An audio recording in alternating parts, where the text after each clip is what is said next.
Hey there, boys and girls of the YouTube world. Today, the Duff Dog and I are going to see if we can't get this 1939 Ford grain truck running for the first time in 50 years. Just kidding. It's got 1975 license plates on it, but I got some documentation that says it was running in the 90s. But anyway, it's cold out. It's foggy. It's wet. Let's get this thing shoved in the shop. See if we can't get it running for the first time in 30 years. This one's going to be good. She is a sweetheart. Got all kinds of cool accessories like these scary bumper guard fang things.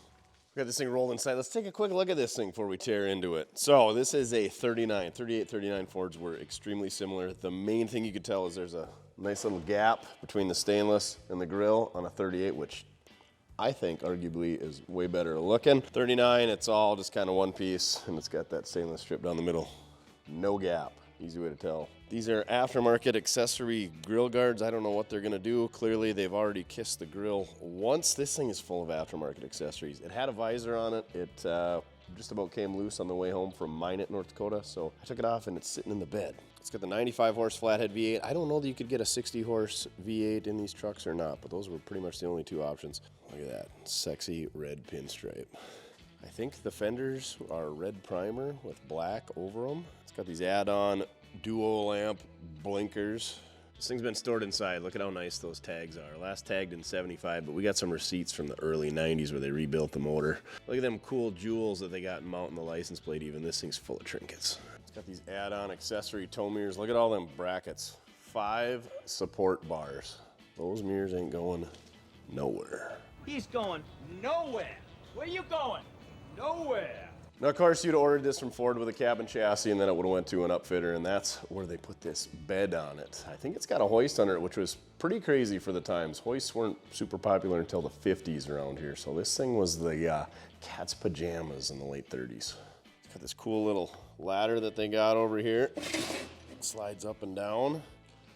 It's got your regular bed, and then it's got 2 sets of extensions that slide in there, and they are in like mint condition. Very well taken care of. Usually all this wood is rotting away. Look at them old nails. I think this is all pretty much handmade too. Looks like North Dakota legal gross weight 16,000, tear 5,600. It's been repainted once. You can see the old writing underneath. You got the BF Goodrich Cavalier heavy duty 32x6 tires.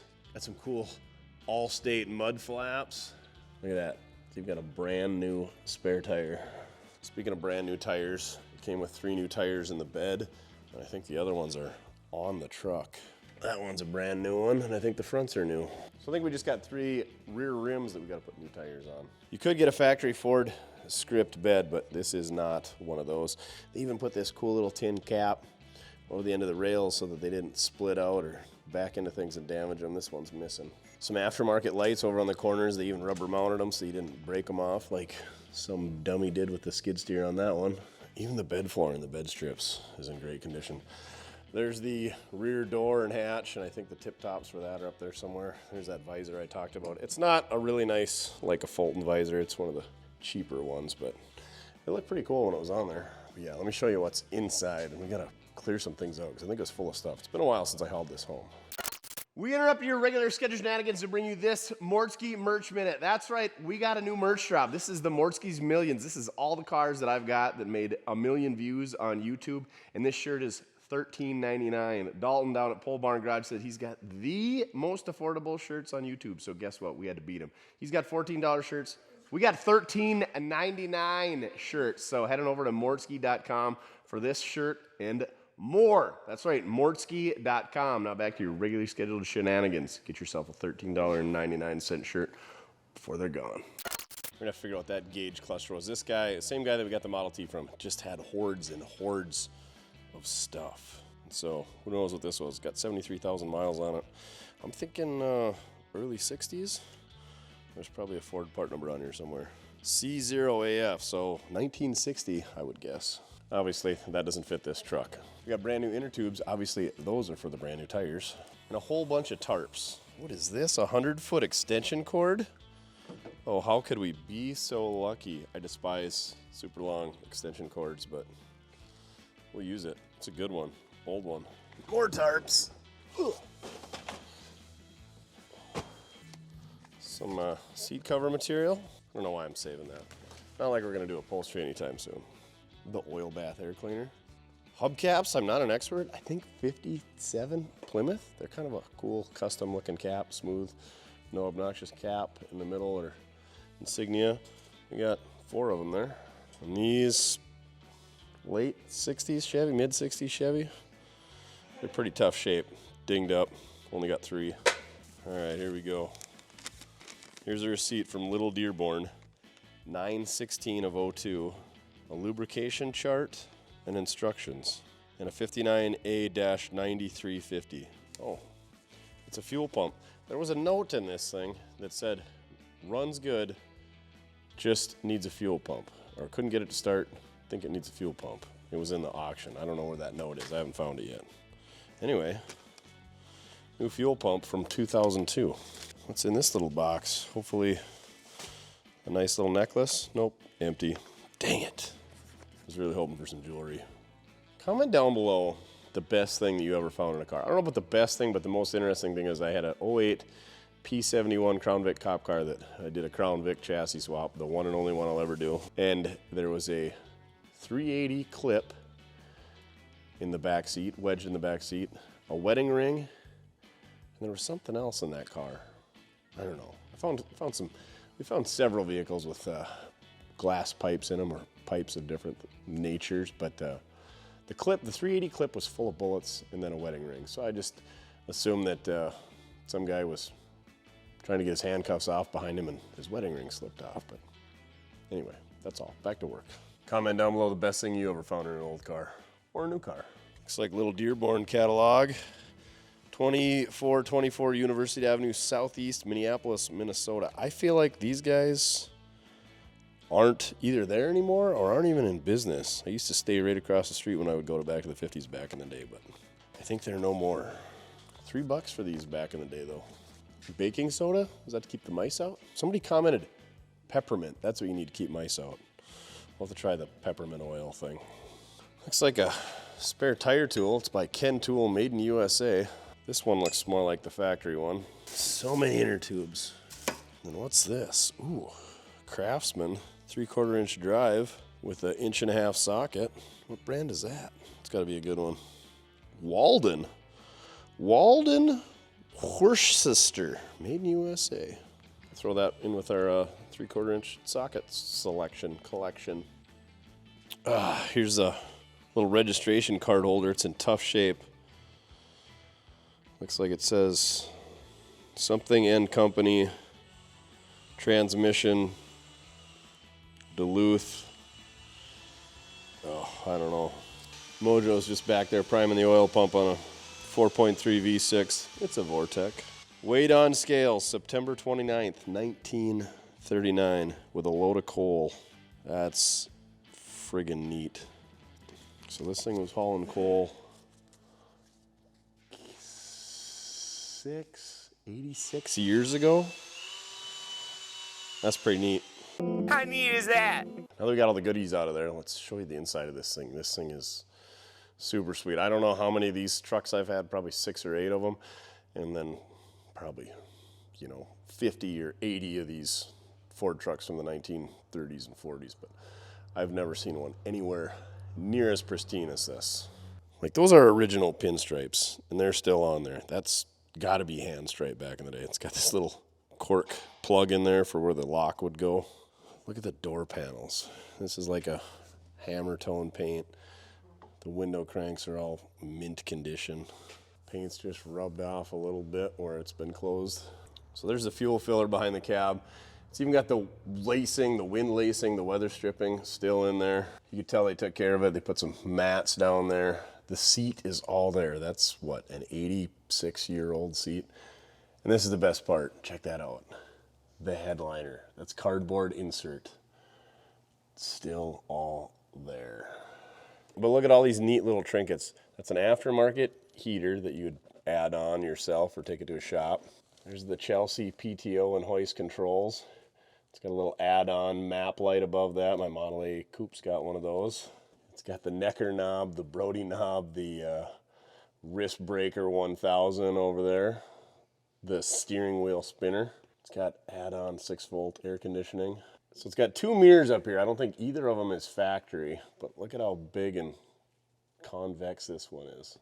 It's pretty cool. These things always rust out right up here. The mice get in that area and make a nest, ruins that. So that's awesome how nice it is. Put the clamp on the steering column for your flashlight. It's got that clamp holding the registration underneath there. There's the keychain, the other half of it, that would have that coil weight. I mean, this thing is just absolutely pristine. There's the add-on blinker switch, since these things didn't come with turn signals from the factory. Had to get in there real close. That's an Arvin heater. Look at how cool these heaters were back in the day. You could flip all them open. Not only can you do that, you can angle which way it blows, left or right. So cool. Isn't it crazy to think that there was a time when vehicles did not come equipped with heaters? Like, I get the whole radio thing, but heaters? Wild. Let's see what we got in the glove box. Hey, there's that note they were talking about. Super 8 Motel. The only problem with this engine, I can't get it to pump gas.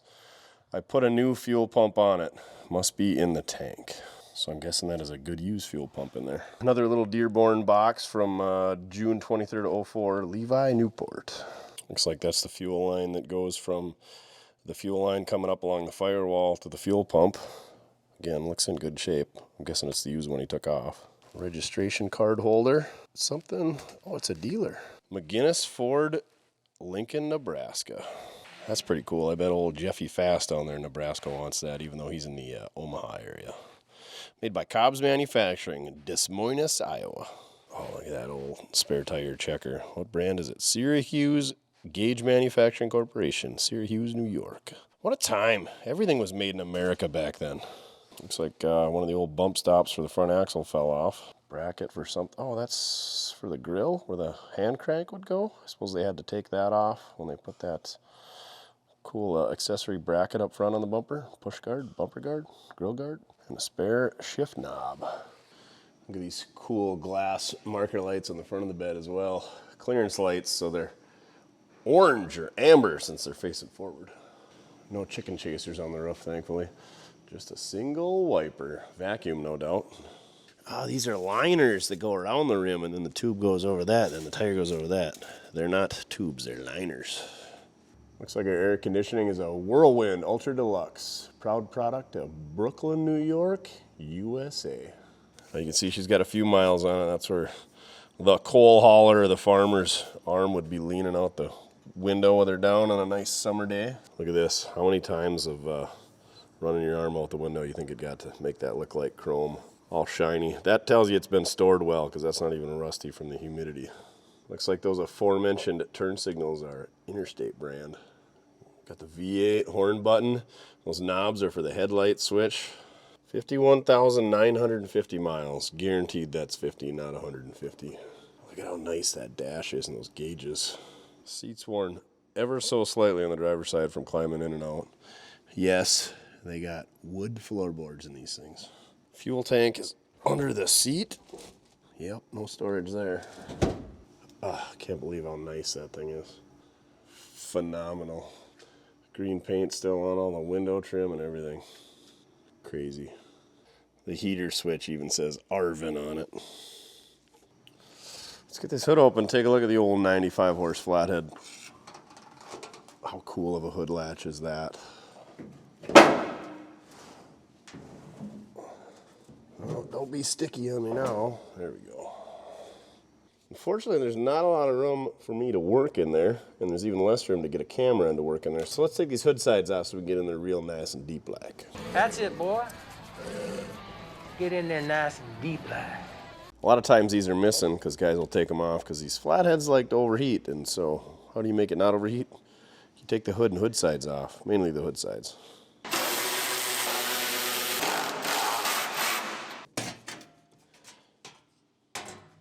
Nothing to it, just a couple of 1/4 inch fine thread bolts and a wing nut. Where is the wing nut? There it is. And all you gotta do is crack the wing nut loose and it slides over it. Okay, that wing nut's tight.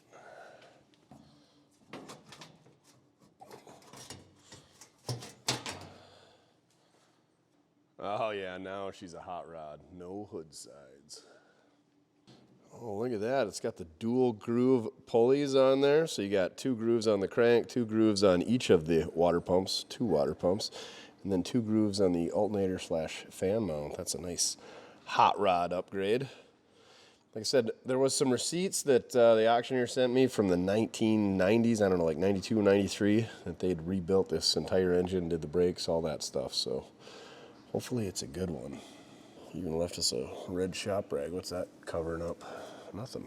It's got the old model 91, 99 or a Holly 94 carburetor on her.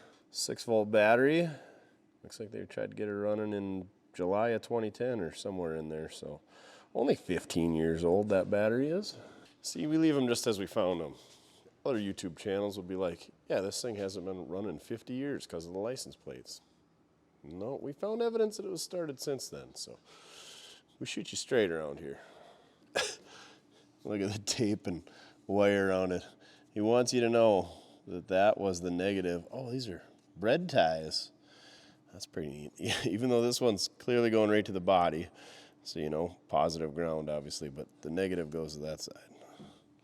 Good stuff. I wonder what this little shield is about. Interesting. Looks like it's factory-made type deal. Plug wire goes through there. I don't know if these are supposed to hold the other plug wires. No? What would that have been for? Is that where the oil filter would have been? I've seen oil filter brackets coming off the head, but I don't see no oil filter on this thing. They didn't splurge for that option. They did put new radiator hoses on it. That's right, 4 of them because you got 2 water pumps. There's no provisions for heater hoses, so they just made these neat little adapters that go in your heater hose to run your heater. And they like to leak. Don't ask me how I know. Even looks like that generator was gone through, or at least painted up when they went through it. Got the scuba diver helmet distributor down there. That's a real sweetheart to work on. That'll be fun to flick the points if we got to. Anyway, let's jump right into this. See if we can't get it to turn over. You've never dealt with a stuck flathead before. Come on, turn over. That's belt slippage. Let me stand on the bumper and try not to get impaled by the bumper guard. Oh no, don't be stuck. It bumped over a little bit, I think. Oh yeah, she's loose. Hopefully no valves are stuck, because pretty much every flathead we've dealt with has had stuck valves. Every single one. All right, let's grab a battery and throw in it and get her cranking over. Not much to take in this battery out. Looks like just some mechanics wire holding it in place. Stay. Oh, crank down that positive ground pretty good. There you go. Goodbye, Durastart. Montana Man is our battery sponsor this week. You too can be a battery sponsor at mortske.com. Yes, that's a 12-volt battery. Yes, we're hooking it up negative ground. Once I get this battery terminal spread out, of course, and get this one clamped down tighter. What do you guys think? Was this thing green with black fenders and that's red primer? I've never had any Fords with primer still showing, so I don't know. Or was this thing green with red fenders and then they painted them black? The reason I bring up the fenders is because I feel bad setting my tools on the fenders of this thing. Let's go hit that starter button and watch the Bendix on this old 6-volt starter get blasted into oblivion. Let's go ahead and check the oil first. I'm guessing it's like brand new and probably has hardly been run since the 90s. Yep, looks pretty good to me. Gotta love these old dipsticks. Summer SAE 40 and Winter SAE number 20.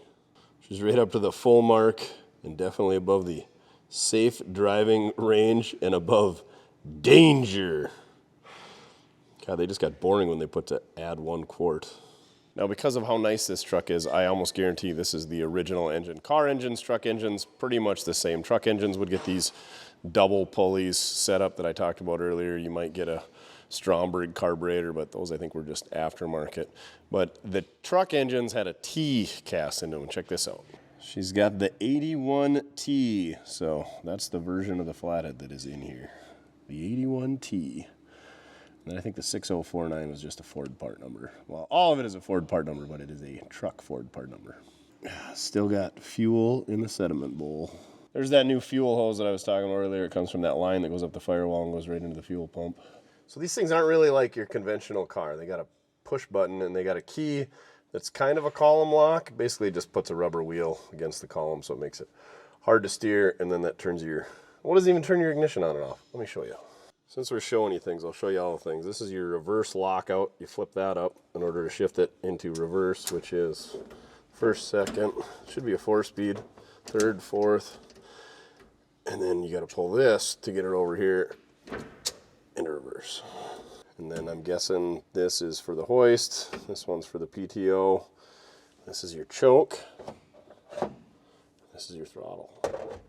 And then there's a crank up here, and that turns the windshield out. We're not going to touch that because those like to strip out and get sticky, and we're going to take that apart and lube it up if we ever get to that point. And there's your wipers up there for your vacuum, you know, variable speed.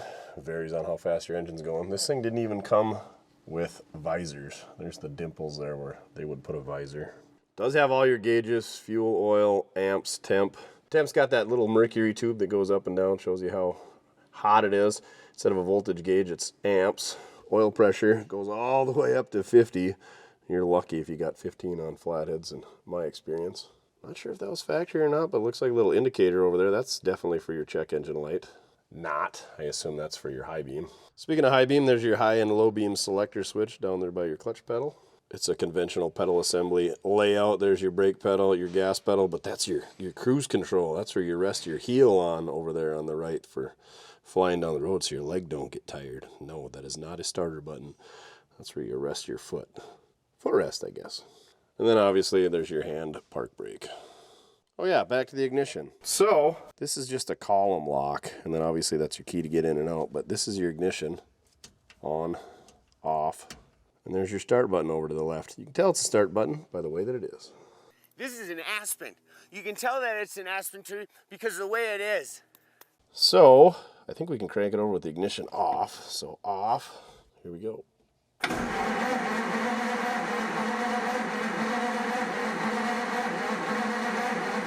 What I like to hear sounds good. I'm gonna go ahead and pull the spark plugs. We're gonna put a little bit of oil down there. We're gonna disconnect the fuel hose because I'm sure there's some bad gas under here. Maybe we'll even lift it up in the air and drain it. And yeah, then we'll start checking for spark and getting fuel up there and all that stuff. But I want to get some oil in the cylinders because if this is a fresh engine, I want to take care of it because that's the part I really want out of this. To be honest, my little 36 pickup that's had overheating issues for quite a while needs a better flathead that's not all full of crap. And hopefully this one isn't full of crap. Hopefully this is a good one. Steal the engine out of this. And the Mopar Madman kind of wants this cab. He's building a 39 pickup. Otherwise we'll sell it as a roller, or who knows? We'll probably leave it together at the end of the video. If you want to buy it as is, hit us up, mortskerepair@gmail.com. Price and availability in the video description. Well, nice part about these flathead plug wire setups is you can't screw them up because they come out of that holder. Only go one way. Oh, it's got AC plugs and a Ford. They look good. A little bit sodded up, but no rust. So that's what we like to see.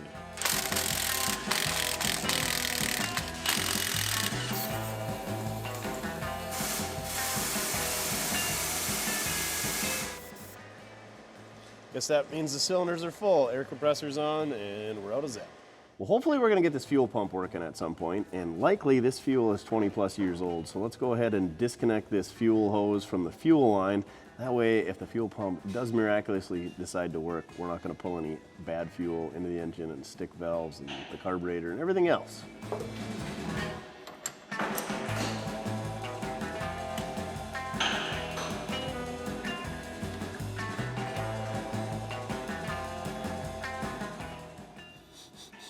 Doesn't even stink that bad. The only reason that rubber hose is in there is for the vibration, the shaking of the engine. That's gonna take all that up. Or if we had a steel line, it would crack out eventually and leak gas all over, and the engine would start on fire and burn this thing right to the ground. So that's what that little chunk of rubber hose is for. And instead of being just a rubber hose, you know, Ford had to do silly things and put these threaded brass ends on it. So it makes it a lot harder to put a regular chunk of rubber hose on there that you just go to the hardware store and buy. Nope, gotta buy special Ford parts. Now we gotta see if we got some spark, and that is an interesting subject. Let me show you more. Well, which distributor we got? This is the one we got. So this is a 3-bolt scuba diver shell Distributor. This is what this engine has. This is a very similar 3-bolt design.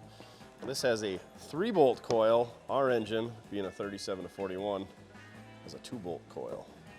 This has a 3-bolt coil, and this is a 6-volt coil. The condenser's built right into it, and it's you can't test for spark other than to disconnect a spark plug wire. Also, there's a lot going on in these. There's 2 sets of points down here. They call it a scuba diver helmet because it looks like a scuba diver helmet. The coil is obviously integral, and it has an electrode that goes right in there and touches and sends spark, and it's got this crazy rotor that goes in there, and you can't work on it because it's down low.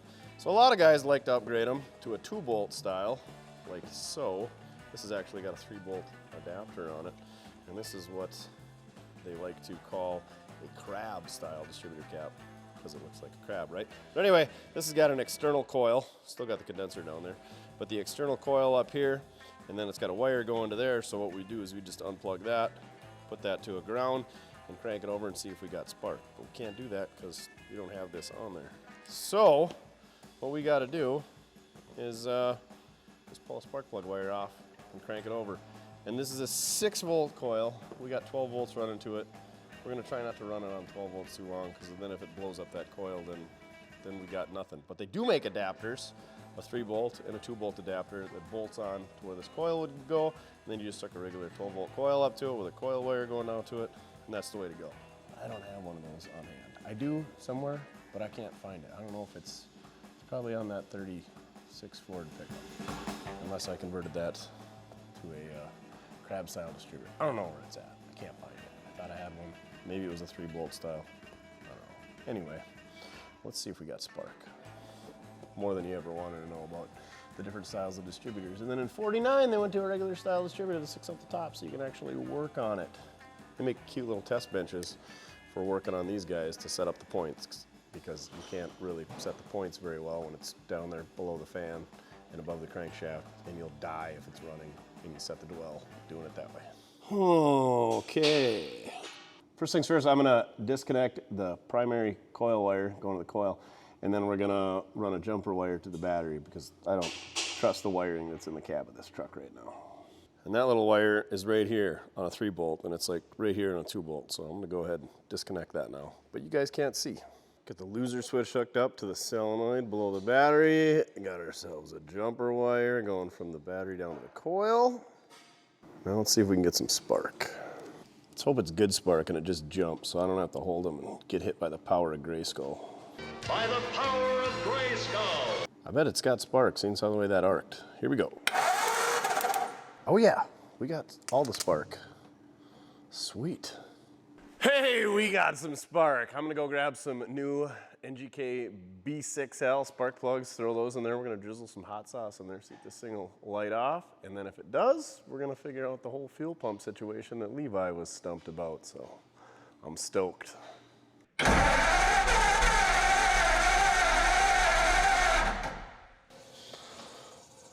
Do we flood it?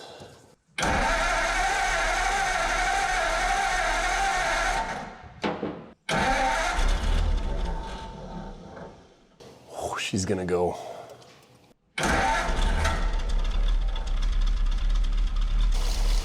Listen to that baby purr.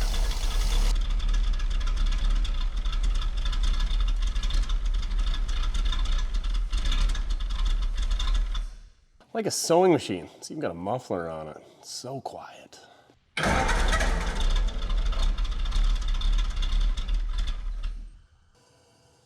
Now, why isn't it picking up fuel?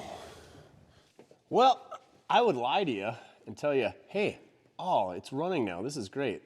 But I just got it running and the camera wasn't going. So I got the tailpipe cam footage to show it. This thing runs super sweet. Didn't take anything, just a drizzle of gas, just like this. I'll show you. Purrs like a Singer sewing machine. Full exhaust, loves it. Slingshot engage.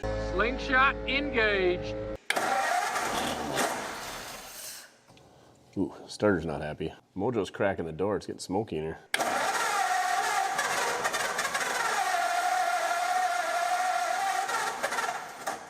Well, it ran good a minute ago. What do we need, more gas?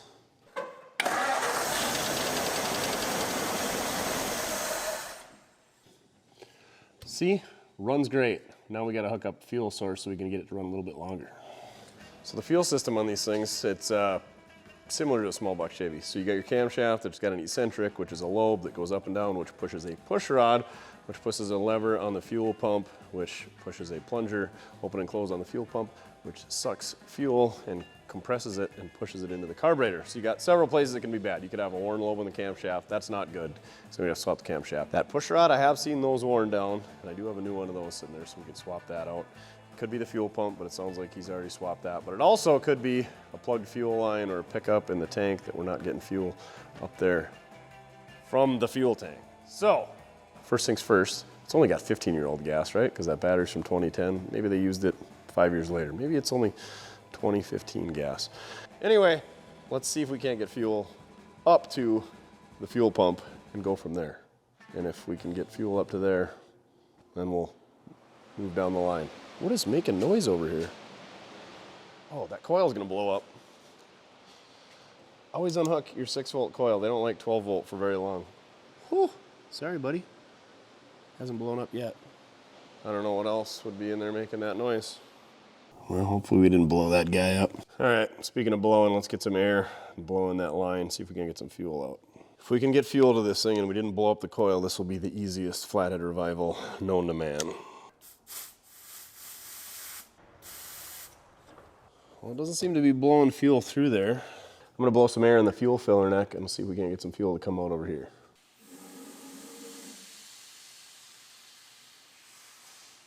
We seem to be getting a lot of pressure back there and no fuel up here. I'm guessing we got a plugged line or a fitting or sender, pickup tube. Well, I got the fuel tank out, thinking that the sender was on the top, but no, it must be a drain on the bottom that it hooks up to. It does look like the fuel fill hose has been replaced, and it must have had a bend in it originally, and they used a piece of straight stuff, and it's kinked off pretty good, so filling it up ain't gonna be very fast and efficient. Look at how clean it is back here. Just a little bit of surface rust, no rot or nothing. It's always full of mouse house on the back of these cabs. I mean, not a single bubble in that cab corner, just phenomenal. Same deal at the bottom of the doors where all the dirt sits. This thing's like perfect. They even got the holes taped up for it to drain out. I'm gonna scoot underneath with the bow in here and see if we can't find a shutoff valve, hopefully, or maybe find something else that's plugging up our fuel line. I'm going in. Oh, there it is. What happens if I turn that valve? Oh, she's stuck.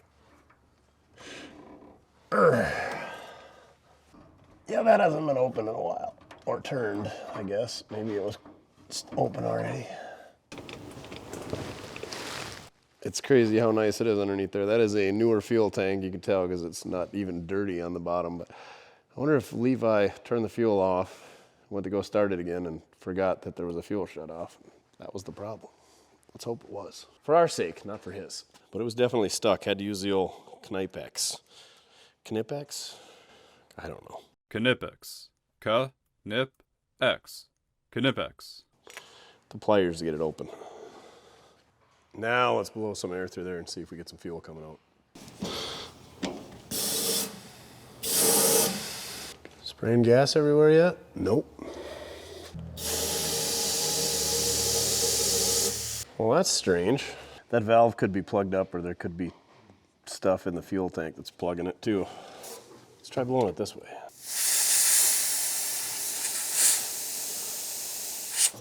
No such luck.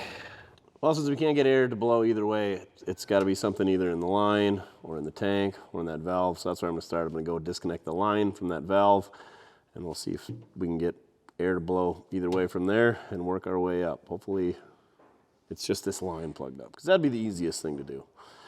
We weren't lucky enough to have it just be the valve, so shame on us. Also, I'm pretty sure with the red wheels on this thing and how the red's really flaking off on the inside, they didn't paint the inside here. So it definitely had red fenders. Looks kind of cool now, but it had to look just hideous with red fenders and a green body. Was this Santa Claus buy this thing new? Here's our shutoff valve on the bottom of the tank. I flip this guy from the other way. I don't know which way's on, which way's off. But about all we can do is disconnect it here and see if we get fuel coming out and blow through that line and go from there. If we can't blow air through the line, it's the line. If we don't get any fuel when we open this, it's either in this fitting or in the tank, or it's out of gas. But it's not blowing air through there, so I think it's more than just being out of gas. Ain't got no gas in it. It ain't got no gas in it. Definitely didn't bring the right size line wrench. I'll be back.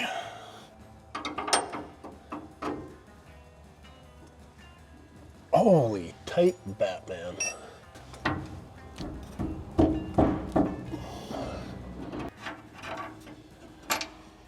Oh, there's the problem. She's all plugged up right there.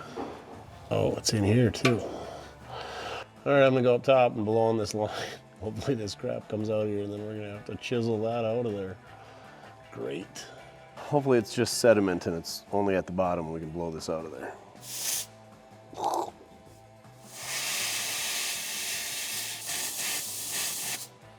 I don't hear it coming out the bottom. The line part's easy enough. We can just abandon that line. We gotta get that fitting out of there and get that cleaned out now. And maybe we can just thread a regular fitting in there, a barbed fitting perhaps, and then just run rubber line all the way up here. Not ideal, but if I'm just gonna use this motor, there's no point in remaking all this stuff because I'm gonna steal the motor out of it anyway, not gonna use these fuel lines. Also, on the pickups, the fuel tank is back behind the rear wheels underneath the bed, not in the cab. It's only in the big trucks. Worthless information of the day. Of course, the tank's gonna be full of that same crap, isn't it? Yep. Fuel or no fuel? Just be fuel. Just be plugged up in the fitting. Not looking good. Oh, we're getting a little fuel. Hopefully my pan is big enough. Oh, there she be. I'm gonna go find a plug before my pan fills up.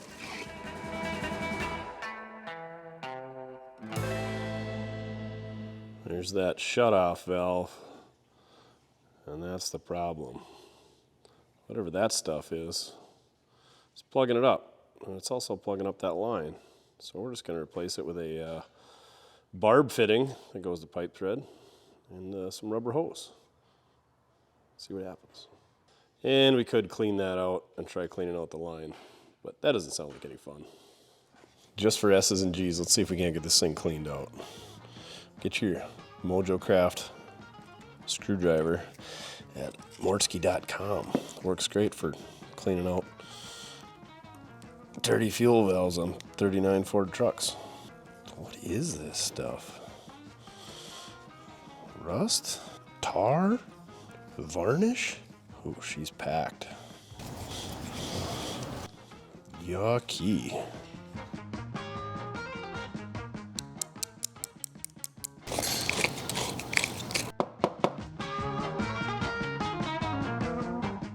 Now let's try some air.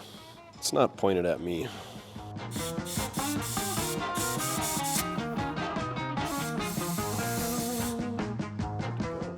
A little gum out carb choke and parts cleaner. That's the good stuff.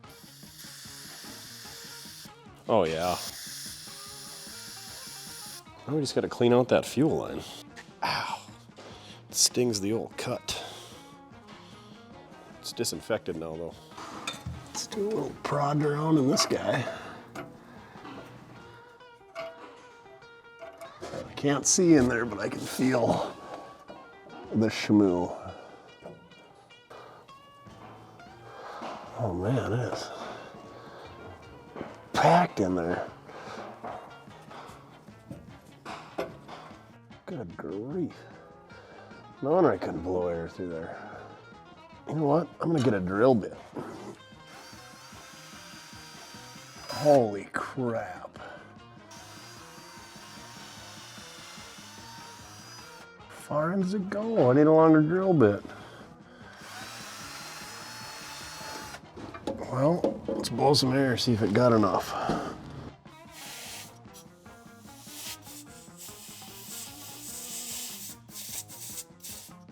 I My bit will only go to about here. So if I go twice that length, cut it off there, I should be able to clean that whole length. And then we can run the bit in and clean that length there. And if that doesn't work, we're gonna run rubber. Because I can't get air to go through there.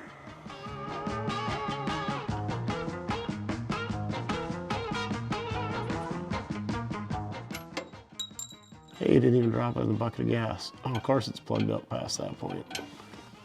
Is our drill bit small enough? Hey, we got some type of liquid coming out of there. That's a plus. Oh, there we go. I think we're golden.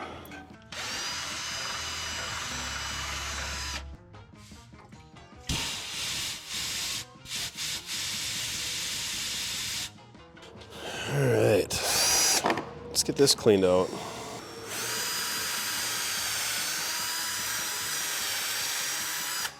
Maybe I didn't cut it long enough, short enough? Shoot. What can we fish through there? Where's our extended drill bits? Oh man, it's like ½ inch.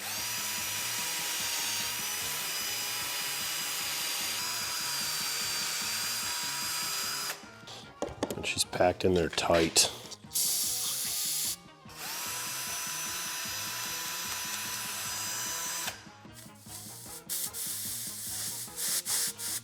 All right, mechanics wire. There we go. Oh, just pushing all kinds of crap out of there. This is terrible. Just keeps on a-coming. Don't eat fast food, kids, or your arteries will look like these fuel lines.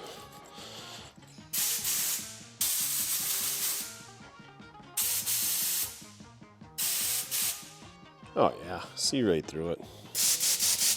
Now I'll just put this back on there with a little chunk of rubber and a couple of clamps. Good to go. Got our line made up. We just got to hook this onto the existing line, put a clamp on there. And then I'm going to put a little blue monster on this pipe thread. Thread that in there. We're ready to put gas back in this thing.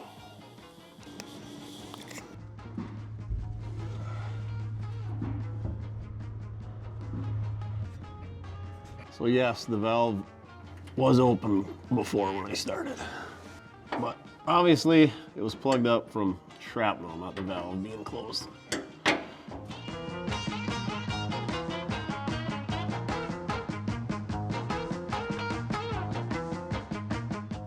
All right, we're ready for some fuel. All right, we get some fresh gas in the tank. Let's put some fresh gas in the carb. Gas. Gas it up. Too much. Hopefully our coil didn't melt. Let's see what happens.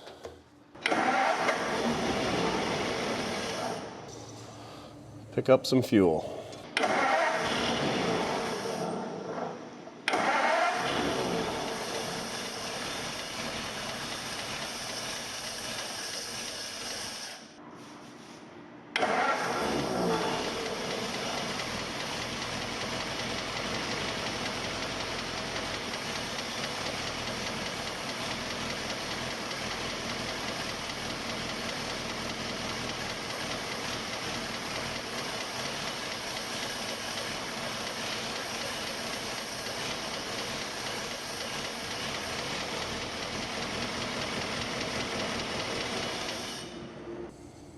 It ain't doing it.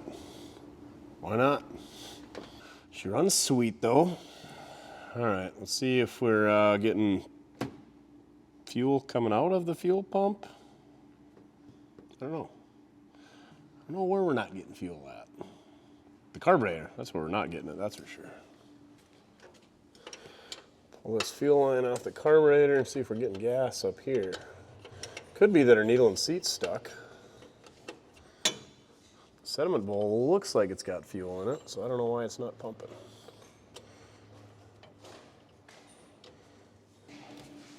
Let's try it again.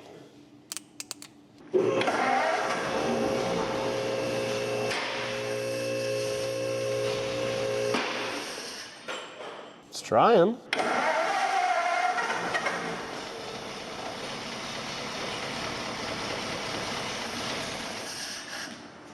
Pushing a little out that line, but not enough.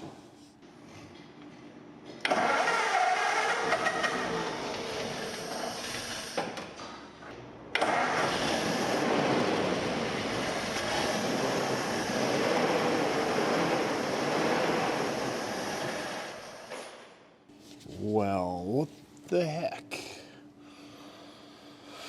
Maybe we'll blow some air in the fuel tank and try priming it up there.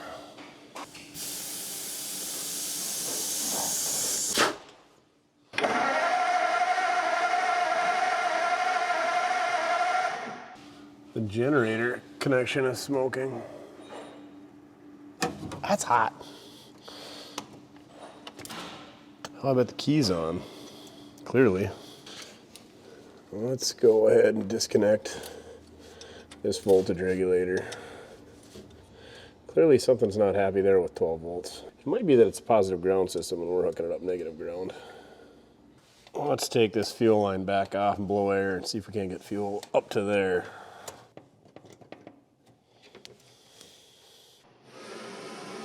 Yep. Pretty good? Yep. It's coming out of there, decent flow? Yep. All right, let's just try cranking it over, see if we can get fuel to pump out.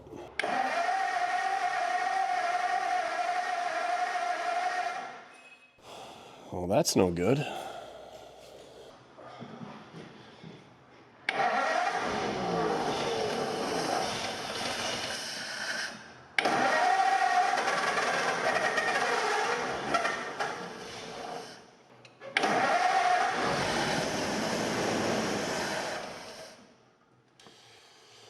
Still can't get no fuel out of there.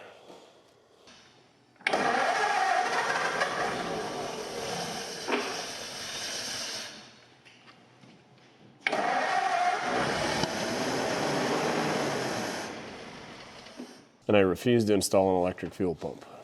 What do we got in our box here? Made in USA. I'm betting it's the used one. Sure enough. The used one. I guess we could try putting that on there. See what happens. Maybe this one was better than the new one they put on. Swap that out, see what happens. Well, I think I found what happened. The pump stuck up, so the pump push rod is going up and down. Put my finger in there, cranked it over, it's going up and down. But this was stuck up, and I pushed it down, and now she pumps. So let's put it back together. See if that fixes it. All right, I cranked it over. We're getting fuel coming out of the fuel pump, so I hooked up our line. Our battery's getting real dead, so let's hope it's got a few more cranks left in it. Here we go. Hook up our coil. Uh-oh, that ain't even sparking no more.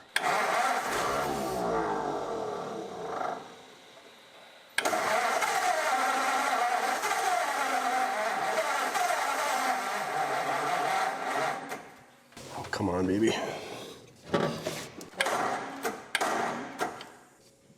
All right, time to grab another battery.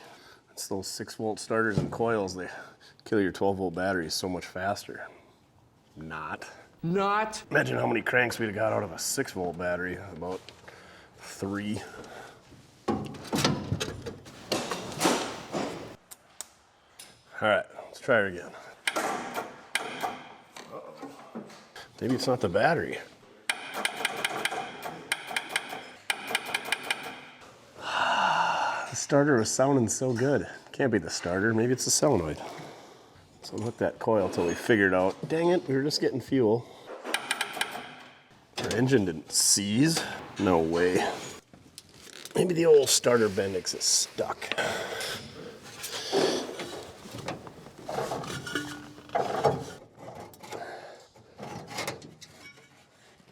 Yeah, I can hear the starter engaged. Ah, I love starters.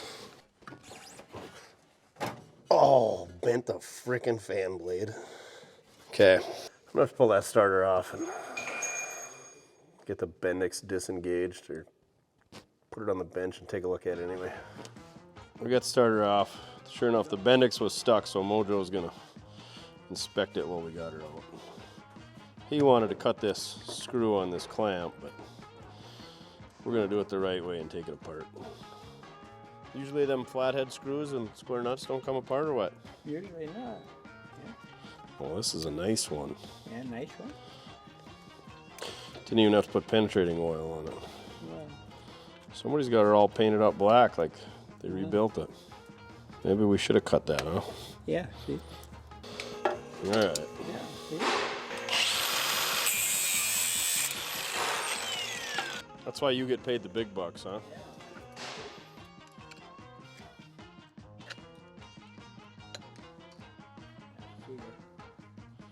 Yeah, it can only go one way, right? Ooh, them brushes look pretty good to me.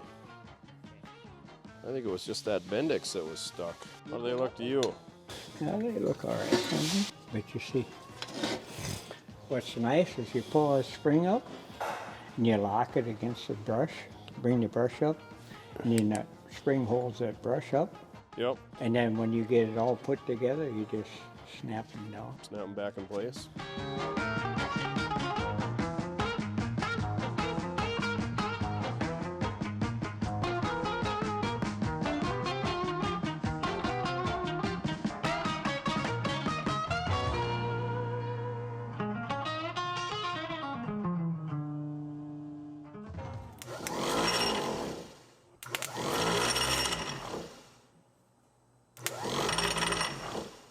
So you see how many stamps it draws?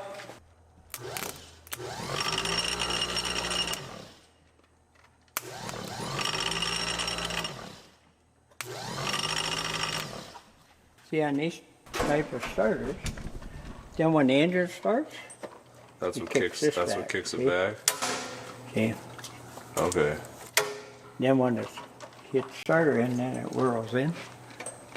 One Mojo Craft freshly overhauled flathead starter, ready to go. There was nothing wrong with this thing. It was pretty much just stuck in the ring gear of the flywheel, and it didn't want to kick back. So usually you can grab the fan and rock it over, but we're going to take it apart and make sure this thing's actually was really good inside. Speaking of Mojo Craft, get your Mojo Craft pocket tees, magnetic screwdrivers, decals, and banners at mortske.com, along with other good stuff. All right, let's throw this thing on there. Ooh, it's even got the Ford script stamped on it. Here we go. Pretty easy install. It's just these two bolts right here that go all the way through. The same two bolts you take out to take the whole thing apart. You can tell it's a starter Bendix bolt by the way that it is. Starter's installed. Gonna hook up our battery cable and our starter switch. Oh, look at this. You got a push button on the bottom of the solenoid. Let's see if it turns over with that. It doesn't. Well, does it still turn over with the loser switch? That's not good. I guess let's try tightening some connections. We know the starter works on the bench. All right. What can it be?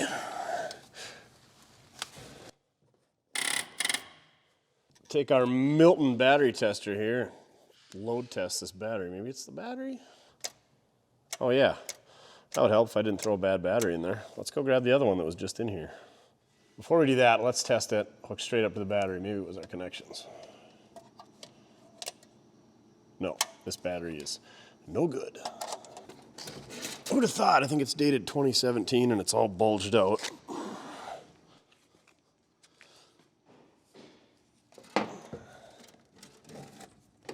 Oh, and that one's too big for the hole.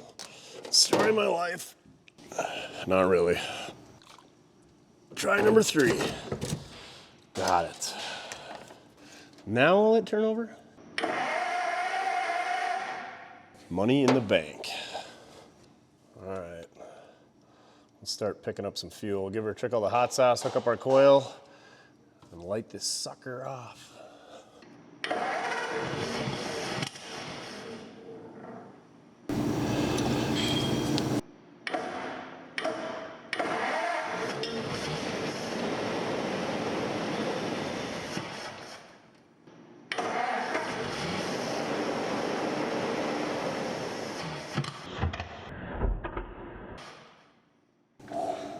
It's amazing I have eyebrows. It's a good thing they regenerate.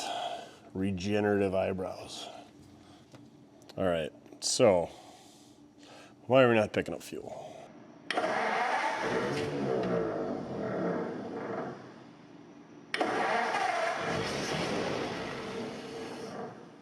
Is our starter unhappy with 12 volts again? Okay, what's going on here? There's no way it turned over that slow now.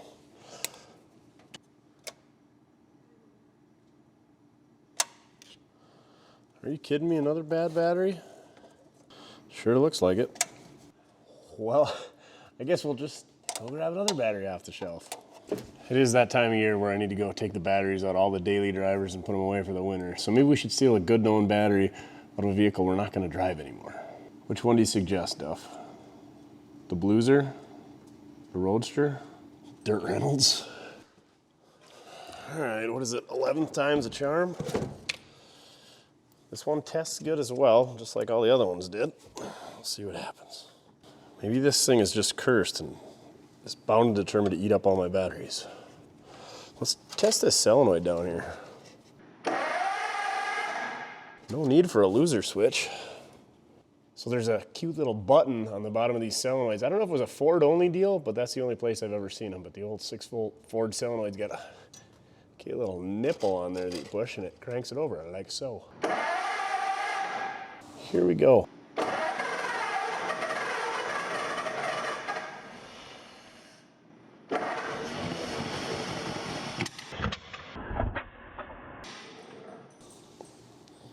Don't do that again. Are we getting gas yet?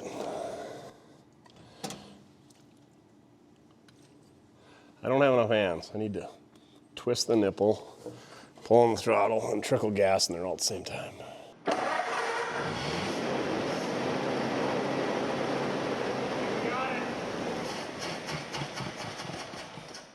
It ran quite a while that time.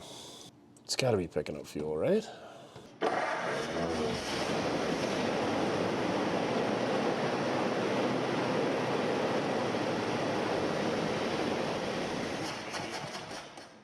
What is your problem?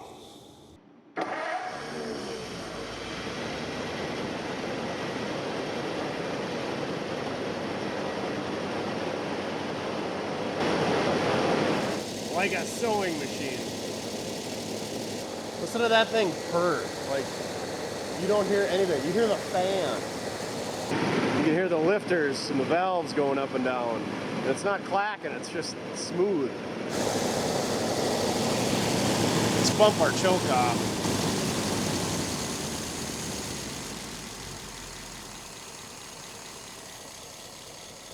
Are you kidding me? God, these things are sweet.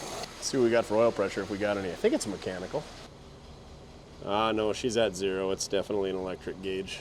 Can you believe how sweet and smooth this thing purrs?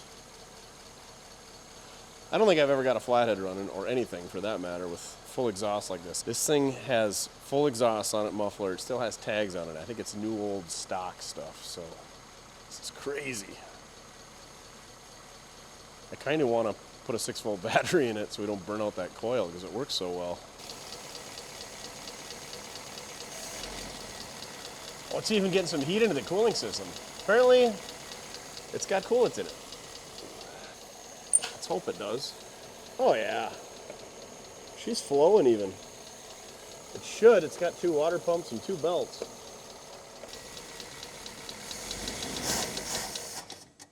Oh, cold-blooded or what? Needs an accelerator pump? No way the accelerator pump works.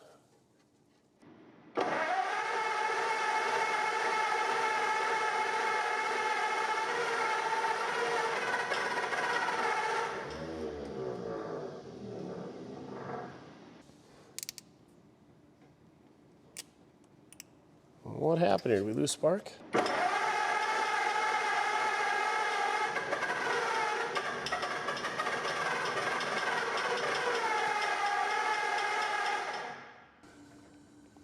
think we got a fan blade that's hitting the coil now because I bent it. Which one is it? Oh, that's the bent one, so it's probably that one. Oh, there went the coil. Just puked all the guts out. New guy's in the corner puking his guts out. Shoot. Kind of figured that's why I wasn't running anymore. Running 6-volt coils on 12-volt finally bit me.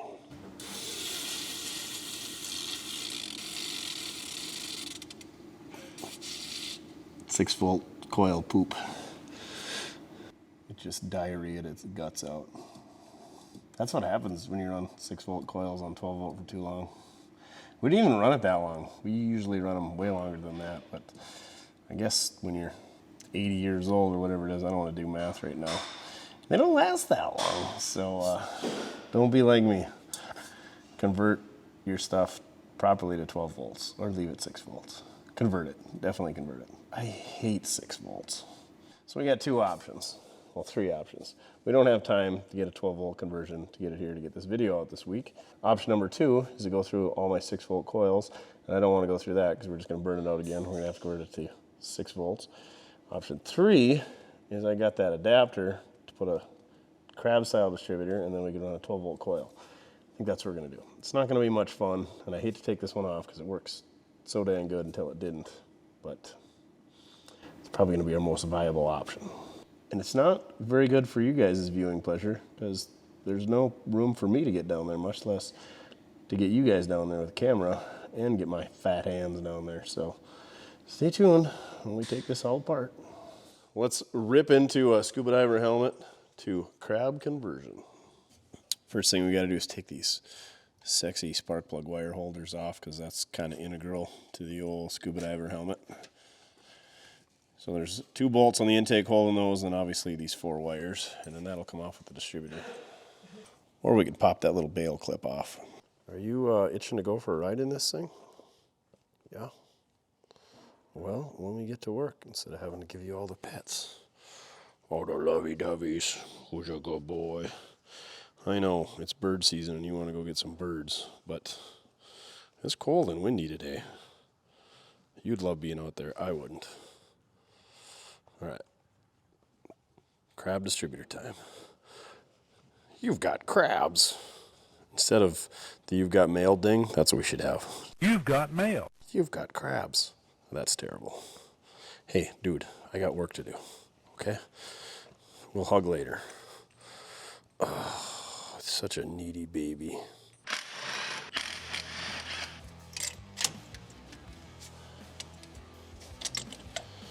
We'll set our bolts back in there. Definitely won't forget to tighten them up. Oh, bail clip removed. I think these come right off, don't they? Yeah. Our temp gauge is mechanical, so that should work with our 12-volt system. There we go. 4 plug wires off there. You could potentially fish 4 new wires through here and hook them up to our cap down there, but I'm lazy. I'm not going to do that at this time anyway. So we've got the Ford part number on there, 68-12-11-6. 68-12116, for those of you that like part numbers in a normal fashion. He's got little brass inserts in there so that they don't rub through the wires. They look so cool when you polish them. Apparently John Henry tightened this one. Never mind, wrench is going the wrong way. Comes out a lot better when it's in reverse. Remember that time we had to swap a whole distributor because we ruined a 6-volt coil because we're stubborn? Yeah, I remember that.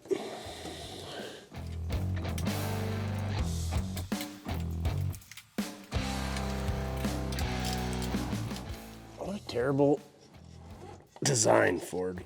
Like, who puts a distributor right above the crankshaft where you can't get at it? We're just gonna try to fish the whole thing out. Yeah. Good push, Mojo. And then what's even better in not having any access, you can't get a socket on there, so you have to use a ratchet and turn it 1/12 of a turn at a time. But the best part is these were like the awesome engines at the time. You ever notice when you look on Facebook Marketplace and you look at an old Ford and everybody's like all excited, like it's got the flathead V8 engine, like they're super rare. But everybody's grandpa told them how awesome they were. And so it got carried down several generations from Mojo's noise-making generation to the generation below me that, oh my gosh, it's got a flathead. Yes, they were great at the time. They're still only 100 horsepower. Or 85 in this case, 95. Oh yeah, we gotta take the vacuum line off for the vacuum brake. No, it's not vacuum advance, it's a vacuum brake. Have I told you how miserable these are to work on? Yeah. Just want to reiterate that. Ford flatheads, real great. Definitely put in your listing on Marketplace that it's got a Ford flathead, because they were awesome 70 years ago. Not even, because by then, Cadillac, Oldsmobile had a V8, Buick had a V8. Well, 70 years ago, god dang it. The small block Chevrolet was out 70 years ago. Make it 90 years ago. 90 years ago, they were great. Get this line off, and then only 2 more bolts to go. And then hopefully we can fish this whole menagerie out of here. Oh joy, can we get this bolt with a ratchet?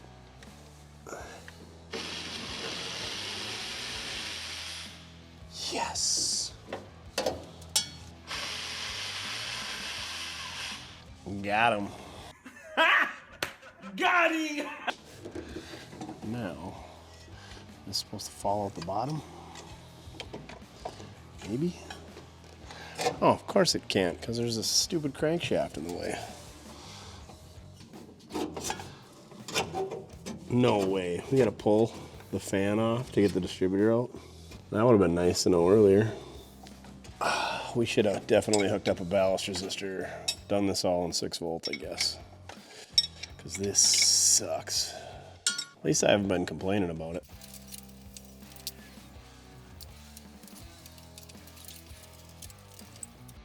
This is gonna be no fun to get the belts back on. If these belts weren't practically new, I would cut them. But they're new. I will cut you, I said to my fingers as I busted them off the fan shroud. Okay, now can we get this menagerie out of here? Now let me guess, you can't get the fan past the radiator hoses.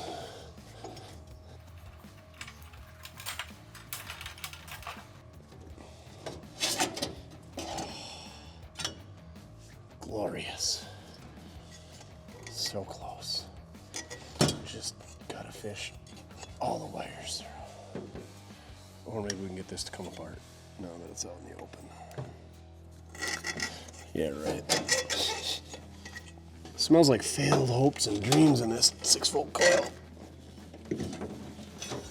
Oh, sweet baby Jesus. Oh, that was fun. No, it wasn't. So the driver's side, the wire assembly came off. The passenger side, I could just get this outer side off, and it's a tight fit between that piece and the helmet, or whatever we're calling it. So I couldn't get it out of there. But anyway, we have succeeded. It's got this neat rotor in there. It's got 2 blades, one on this side and one on that side. The one on this side catches these 2 and those 2, and the one on this side catches these 2 and these 2. It's kind of interesting. And then the coil prong sticks down here, rides on that strip right there. And there's your adjustment for your vacuum brake, and there's your vacuum brake connection. And there's the shmoo that we let escape. We'll send that to DD Speed Shop via the Canadian Postal Moose. There's your condenser. There's your connection for your coil. There's where you're supposed to grease it. There's an old man making a bunch of noise taking apart a 389 Pontiac. And we're gonna replace it with this. Okay. Oh yeah, this is a cool Harman and Collins piece. And the cool part about these is you don't have to time them because it's offset, so it'll only go in there one way. We gotta bolt the adapter on, hook up our vacuum brake, and then we gotta bolt this on there and then make some plug wires and find a coil.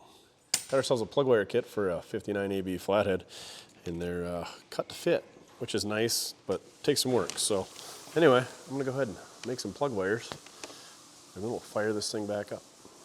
Got some fresh plug wires installed. We still gotta put our fan and generator on, but let's see if it runs first, because I don't want to take that stuff back off there if this doesn't run, because not much room in there.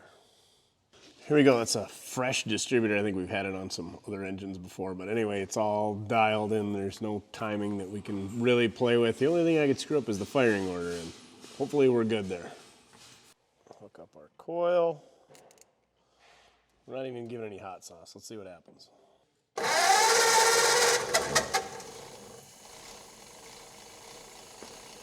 First time.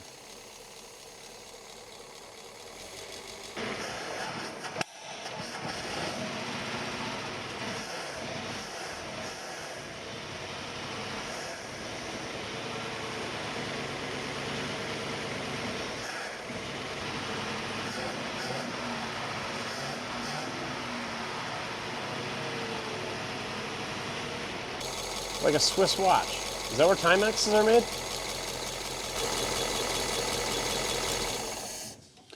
Little hesitation when we go to rev it up. I'm assuming that's because our accelerator pump is dried up. But anyway, we know it runs, so let's go ahead and throw that generator back on there and tension up our belts, and we'll go from there. There's nothing more permanent than temporary coil wiring. Let's just lay this over here. I even put some zip ties on the spark plug wires so they don't get caught in the pulleys for the water pumps. Should be able to run it a little bit longer now that we got water pumps and a fan hooked up.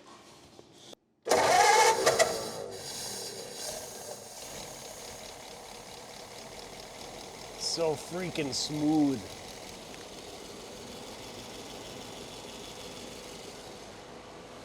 Well, I'm waiting for this thing to get some temp into it. Let's go ahead and see if we got a clutch and a transmission. I don't think we got brakes, but we could try. Oh, this cab is spacious. Clutch in. Let's go with reverse, so we go through the door instead of through the Roadrunner.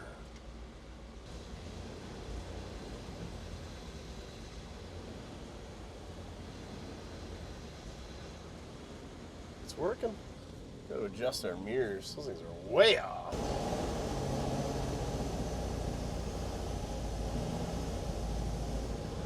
Really feels like we got a brake dragging or something. Well, we got a clutch and a transmission.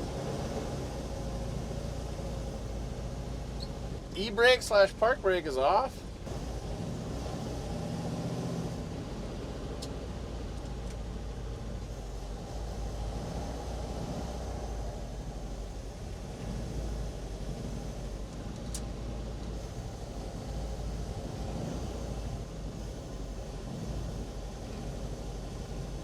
Maybe it's hanging up just a little bit. See if we can't get the hoist to go up. Which one's the PTO? The stuck one. Or is it backwards? Oh, that's the PTO. PTO in is engaged, not out. Whoa. It's working.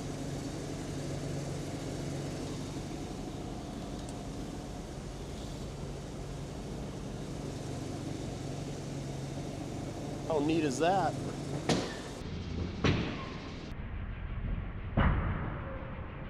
Whoa, somebody could have died there.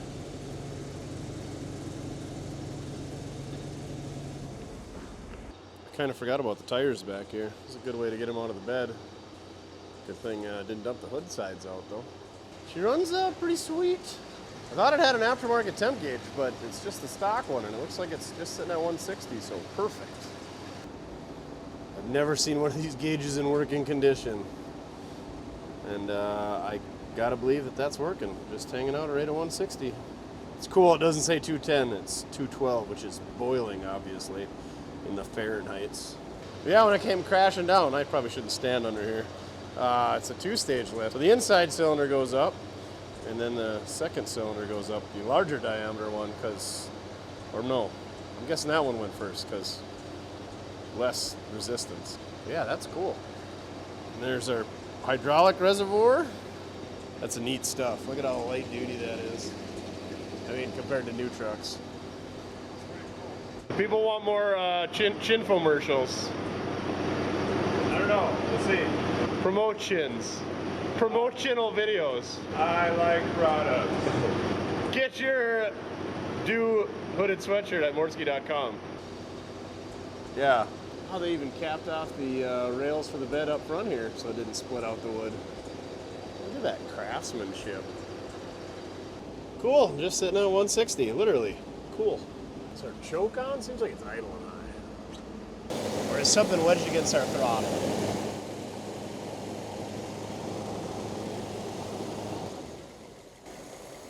There we go.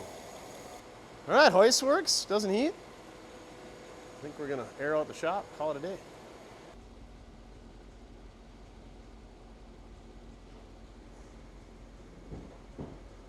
Smooth as silk.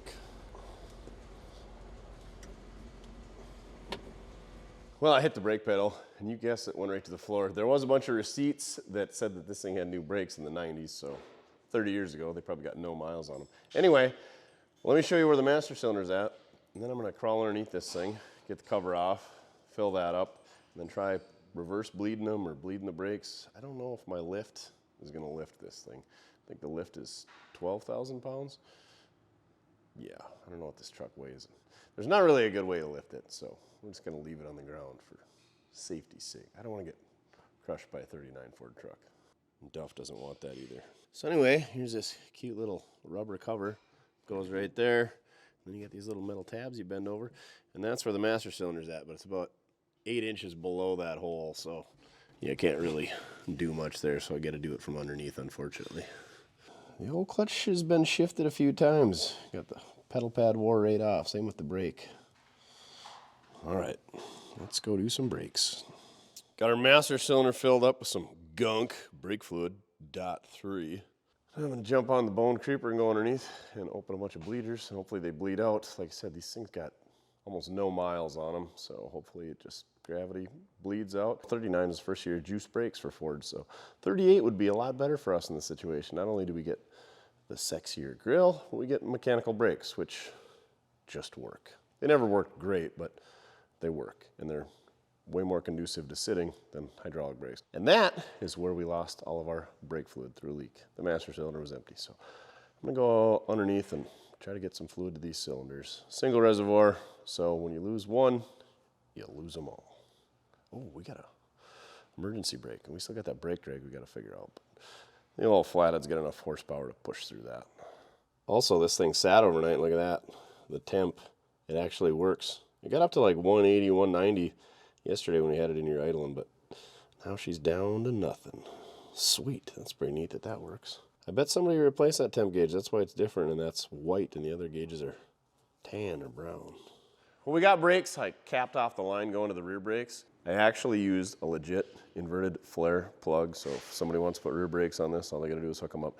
And the reason I did is because there's a lot of line going back there, and the bleeders are literally right in front of the leaf spring. So it's a pain to get at, and you can't get the reverse bleeder tool syringe in there. So anyway, I got good brakes now. It's fronts. We're not gonna be going fast. We're not hauling 80,000 pounds of corn, so we should be fine. But check this out. So I've been working over there. I don't know, starters must go bad on these a lot. Look at this fender. It's pretty good right in here. Some of the lacquers cracking. I don't know what's going on there. It almost looks like something sandblasted it from this angle. Look at the patina on the Ford 2 light headlamp. A lot of red going on there. That's the driver's side. Not so much on the passenger side. A little bit of red on the inside. So I don't know if somebody was working through this way, but look at this fender compared to the other one. Somebody's been leaning there a lot. That must have been where he replaced the fuel pump and obviously work on the battery. That's where you get at the starter, but the side's pretty worn through. And of course the doors like to swing open and crease the fenders. Super common. Anyway, I'm gonna throw a jack under the front of this thing and see if it's one of the front wheels that's dragging. And then I don't know, if it's not dragging, perfect. If it is dragging, I think we're just gonna set it on the ground and run it, because I'm guessing it's in the brakes, and as we run it, it should come loose. That should be the only thing that's dragging. It's not like it sat in the dirt. I mean, I guess we could try adjusting them. These got, I don't know if they call it a Huck style brake. It's got these eccentrics. You crack the nut loose, and then you turn the set screw, and there's 2 of them, and it's a terrible design. because dummies like me don't know how to use them. So let's get this thing jacked up in the air, see if the front wheels turn. I feel like that one was dragging. Front, passenger side. Better get the big dog for the big truck. Well, she's sticky, but if I can turn it, the flathead can turn it. How about the passenger side? Oh, that turns. Well, kinda. It's got some drag. It'll be fine. That flathead's got way more horsepower than I do. We gotta have this thing looking good for our test drive. Got our hood sides back on. Put the air cleaner on it because that engine is the most valuable part of the truck. To me, I just messaged a couple of my buddies. One person said for an H&H flathead, I think he said it was like, well, this is a supercharged one for like $27,000. And then he said just for a motor, it was 15 grand. And then another guy said about 5 grand overhaul a flathead. And another guy said they just had one done for a 51 Merc, 4951 Merc, and they had it dynoed. So another $250 to break it in and dyno it. They said it was 8 grand. So I think I'm gonna be keeping this motor out of my $1,000 truck and putting in my 36 Ford pickup, because that one overheats and it's old and sludgy and rusty inside. So I think that's where we're gonna do that. But anyway, this thing's all cleaned up and I think I got a hell of a steal. All their seats from, I think it was 93 when they overhauled it. So good deal. Figured out what that bracket was on that head for. It's for the oil bath air cleaner. Must have been that every old Ford truck that I worked on had just the old paper element air filter style setup and never an oil bath, or I just never noticed that bracket. Anyway, that's some pretty heavy gauge steel to hold that in there, and that'll keep our engine from sucking in any dust. I already pulled the tires out of the bed. I'm gonna put the bed back together, put our tailgate in here. So let's get this cleaned out. It even echoes in this bed. Let's grab the tire chains out of there and grab this visor out of there and hook up our chains, you know, so when we fill the bed up with corn, it's corn harvest right now around here. And yeah, let's see how that goes. Probably gonna have to use our ladder to climb out of there once we get our extensions and tailgate and everything on there. Oh, I got them backwards. See how there's this gap here? This one's supposed to go here and this one up there. I guess we can only put, you know, 70 bushels of corn versus 100 in here. Maybe we wanna leave the tailgate off so we get all the horsepowers of this truck. It's gonna really pull some wind at a whopping 40 mile an hour with this tailgate on there. But it's gonna look so cool doing it. Because everybody's gonna see that tailgate when they pass us by. What brand is this? It is super flimsy. It is not the Fulton visor.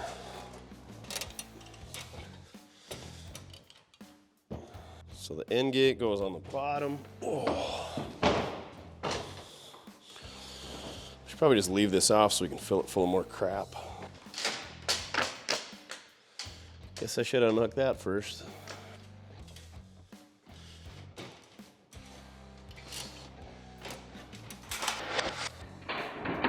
Oh, right in the rib cage.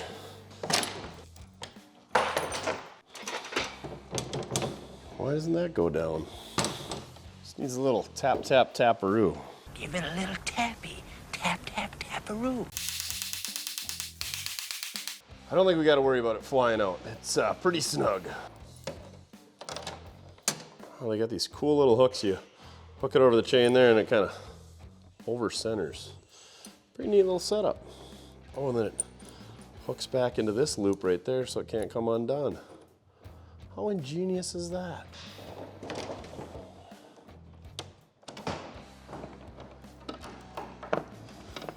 So we spin that over, hook that over that, just like so.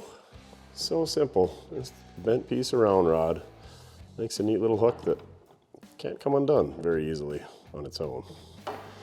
And then to undo it, you just flip that up, unhook that guy. Good to go. Wild. Hopefully there's a patent on that because that guy earned it. And a nice little trap door here. Let all our grain out. Again, pretty simple design.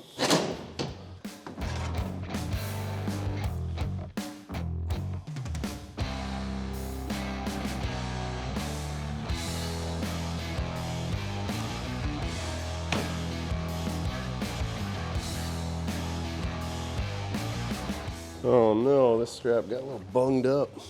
Even got metal strips nailed on the top here so that the wood doesn't split out. Can we straighten it with the Knipex? What do we got in here? Oh, we got a fancy tire changing bar in here for putting our new tires on that we haven't done yet. That'll work. Oh.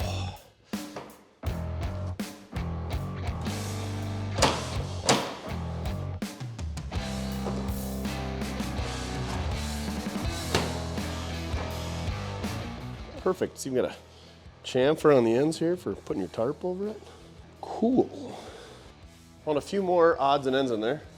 We got our crank for cranking our flathead V8 over by hand. That sounds like fun. No, I'm not gonna try. And then I found this guy, which there's a cutout in this board, the same dimension as this, that you would take this piece out and put this in there.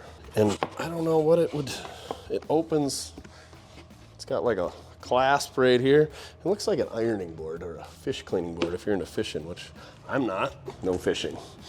Don't ask me. So yeah, I don't know what that's all about. Is it for, you open it up and you can fill it full of chickens or what? I don't know why you couldn't fit a chicken through that. I don't know. If you know what this plate is that would drop in right here is for, let me know. For hauling wool or something? I don't get it. Anyway, it's definitely for right there. And I don't know if it goes this way or that way or which way. But you take that piece out and then you could unlatch this and then push it in and then sneak this out of there. So I don't know what kind of material that would be for. For coal? Is that what they use for coal? Because all the coal won't fit out of that hole. This is a coal hole. That's what it is. It's a coal hole. We also found a couple of snow chains. We found that receipt from Duluth, so maybe this guy was hauling coal with the coal hole and needed chains for hauling in the snow, maybe in North Dakota. But then check this out. There's a little hook up front for when you're hauling your boar, pig, or your bull to town. That was the beauty of these things. You could take the sides off, and you could haul lumber, put the sides on, and haul coal and grain, all the good stuff. Multi-use vehicle. And then I found these on the inside. You put these in there when you put your tip tops in. And then there's a bolt that goes through there to tie it all together, or maybe a chain that went all the way across. And then there should be some bolts that go through right there and right there to tie it all together, similar to what's going on there. I've worked on a lot of truck boxes. That's what my grandpa and my uncle did. And I've seen a lot of truck bed floors from the 60s, and they were not near as nice as this. In the 70s and the 80s, they pretty much went to steel floors, but I've never seen a wood floor this nice on anything this old. So it's kind of a shame, but I don't know what else you do with this thing. So you can take the sides off and use it for, you know, hay rides and stuff like that, but it's just too small to do any real work around here, and it's also too nice to do real work, you know, bang up the cab. The top of the cab is great. That's the thing is, guys would tarp these things, you know, tarp their grain at night so it didn't get wet, so when they took it to town, they didn't get docked. But guys would always stand on the roofs of these truck cabs, and nobody's ever stood on the roof of this thing. It's super nice. I looked at it when I was up there. But I don't know that this would have had a tarp anywhere. Usually there's hooks, like this is just a handle, but you could hook onto that. There's nowhere to hook the tarp, so they must have never tarped this one up. So that's what saved the roof of that cab. I'll show you just how nice it is. I mean, there is some paint flaking up here. Maybe this thing was repainted at one time, but it's not all dented up. Guys would always stand on the roof of these cabs. And then the back of the cab would get all banged up, especially on dump trucks where they're hauling rocks and gravel and dirt. Not so much on grain trucks, but there's a couple dings in the back of this. We noticed when we had the hoist up. I just can't believe how nice this whole truck is, especially the bed. This thing was well taken care of. Must have been inside its whole life. Till I got it a month or two ago anyway. Well, let's see if she starts today. Turn the choke on, hook up our coil, press the solenoid nipple. Lights right off. Why wouldn't it? A little less choke.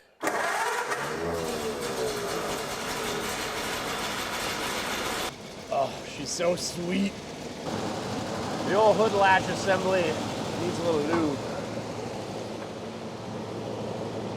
Latch, hold open, hinge, I don't know. Real nice.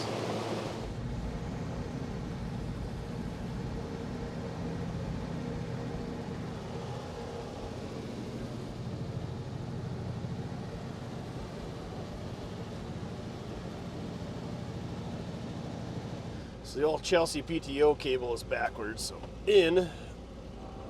Now our PTO is engaged. Now when we pull back on this, the bed will go up.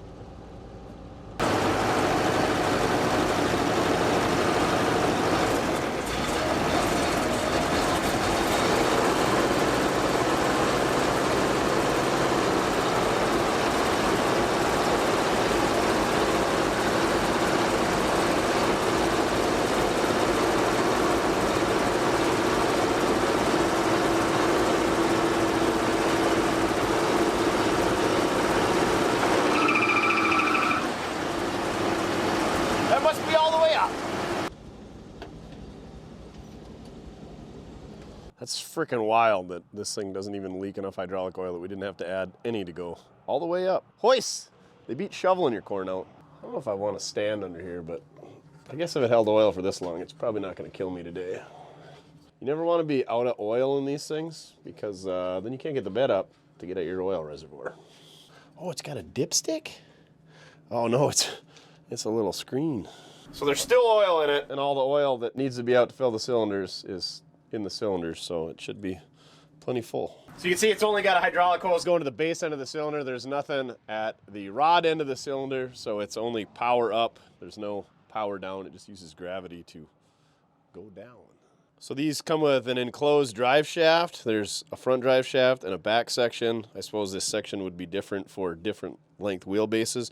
That's where your speedometer goes because that's tied to your rear gear ratio, so it runs off your rear end or your drive shaft. And there's your brake hose, goes to a T for your rear brakes because this is where they pivot. Since it's a torque tube, everything rides right there, and then it's just got solid lines going all the way back to your wheel cylinders. Look at that old cloth wiring for your taillights. Still in pretty good shape, actually. These things are kind of a maintenance nightmare. You got all these pivot points, you got a drive shaft that you got to lubricate. Where it pivots, you got to lubricate. You got to lubricate all your parking brake. That's all mechanical. All the pivots for that. All the pivots for your cylinders. All the pivots for the rear of your bed. All the pivots for your leaf springs. Just grease zerks galore. And I'm guessing they didn't have electric grease guns. They probably had air-powered ones. Oh yeah. And square-headed nuts. Nothing but the finest in 1939. It's even cloth wiring on the bed, because why wouldn't it be? Even the mud flaps are held by chain links. Really? Maybe it is power down. I guess it is power down. It won't go down when you push the lever in, unless you got the PTO running.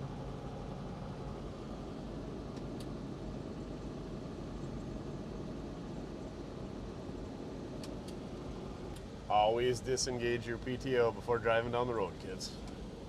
Temp's already coming up to 130.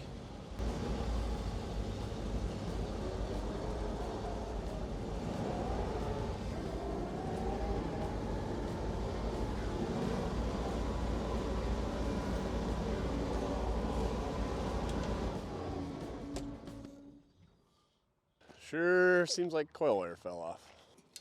Oh, the hood hinges. They're not happy. Well, coil's hooked up. Good thing I got the spidey sense for things like that. If it dies real fast, it's usually ignition. If it dies slow, then it's usually fuel related. And it's usually never compression that kills you on the side of the road, unless your timing chain breaks and smashes the valves into the pistons. Your tech tip of the day. And that'll make a lot of noise. Great success.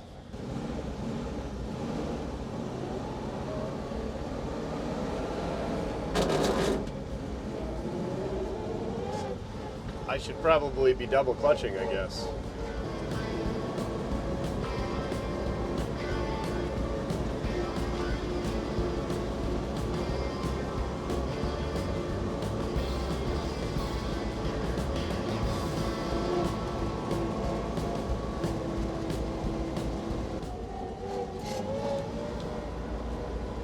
brakes? Kinda. Do they release though? Oh yeah. The brakes drag just enough so that you can't double clutch, because with the amount of drag, you're not moving anymore by the time you hit second. Going 4 speed's a little whiny.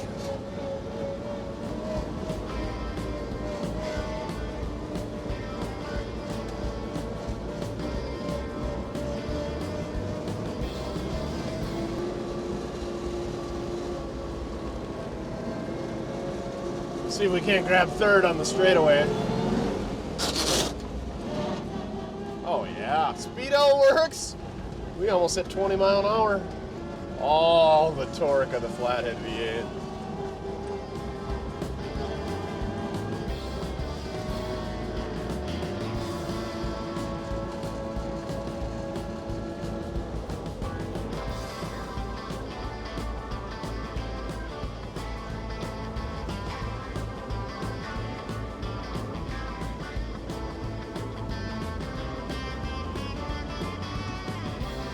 Since we just so happen to have a 38 and a 39 Ford truck in the yard, let's show you some of the similarities and or differences. Although they are very similar, here's a couple of the small differences. With a 38 Ford, you got an 85 horse flathead, and with a 39 Ford, you got 95 horse. The grills are extremely similar. However, on 38, you got this sexy V8 stainless and this nice stainless strip down the middle, and then 2 gaps going right down on each side of the stainless. And then also you got the nice ribs in your hood latch that went away in 39. It also looks like they went away from the sexy stainless steel hubcaps to a cast hubcap in 1939. So there you have it, just a couple of the differences between a 38 and a 39 Ford. Otherwise, I think they're pretty much the same. You got a horsepower increase and you got hydraulic brakes in 39 as well. So you might ask, what's the deal with that 38 Ford truck you got sitting there? Well, I picked this up a little over a year ago, and I paid 3 times the money I did for that truck. It's not nearly as nice as that truck. It is a very, very, very nice truck, but we just got to get to it one of these days. So maybe we'll get this one running sometime shortly. And if we don't get it running, maybe we'll take this sheet metal and put on that chassis, because that's a way better chassis. But I don't know. So that's kind of the story is, bought it on an auction, paid way too much money. We just haven't gotten around to it. And never mind the Ram long bed chassis that's sitting on top of the bedsides, or the long bed white Ram box, because we're definitely never getting to stretching the frame on a mega cab and making a long bed mega cab, because that would just be silly, Duff says. Duff says we don't need another grain truck around here, because we got one right here. This thing is a, I believe, 57 GMC, because it's got single headlights. It's got the factory V8 in it. Yeah, that's right, GMC never made a V8, but they got Pontiac engines in them. And this thing runs, drives, stops, steers, all that stuff. We've been hauling some trees out with it. The bed has seen much better days than this Ford.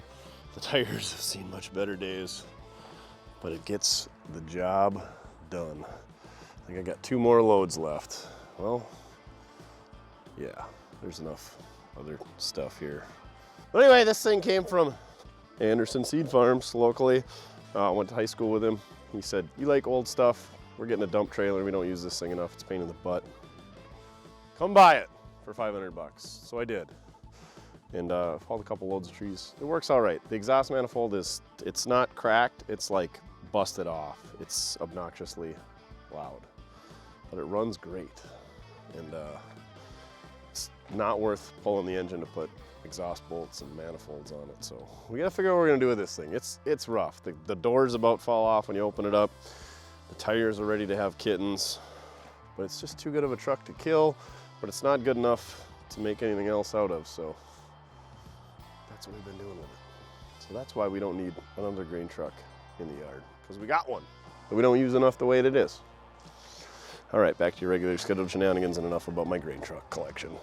Duff does like rides in grain trucks.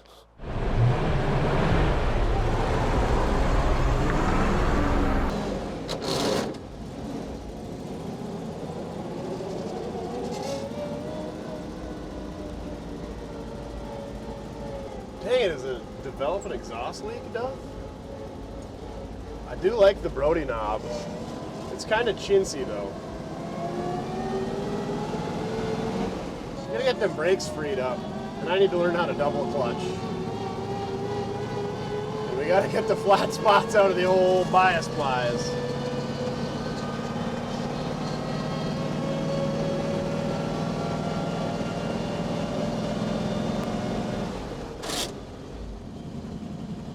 High range, no 2-speed rear end, so I feel like we're gonna be stuck at about 40 mile an hour. Which is fine, you got nowhere to be. Slow and steady wins the race, right, Duff? It beats hauling your grain to town with a tractor or a pickup and then getting half as much as you could with this. Probably a sixth as much in the back of a 3/4 ton pickup or 1 ton pickup like they used to do. Or pulling a wagon with horses. Good grief. That'd be a slow fall. 35 kind of seems like the sweet spot. Just idling down the road. The flat spots are coming out of the tires. That's a good sign. Pretty common with the old bias plies to get flat spotted from sitting.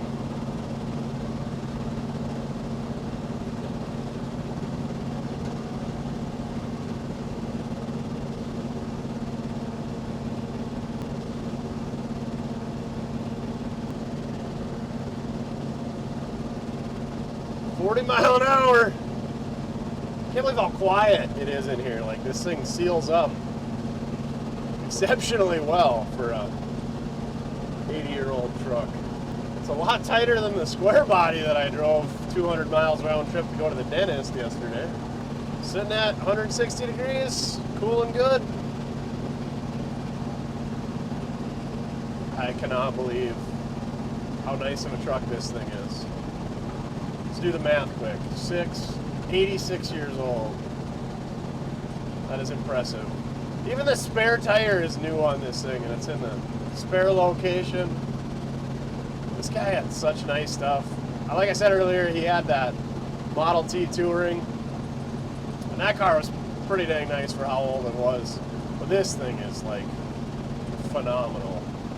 That car was, 13 years older, but this thing is so good. Gonna be a shame to cut it up and make a hot rod.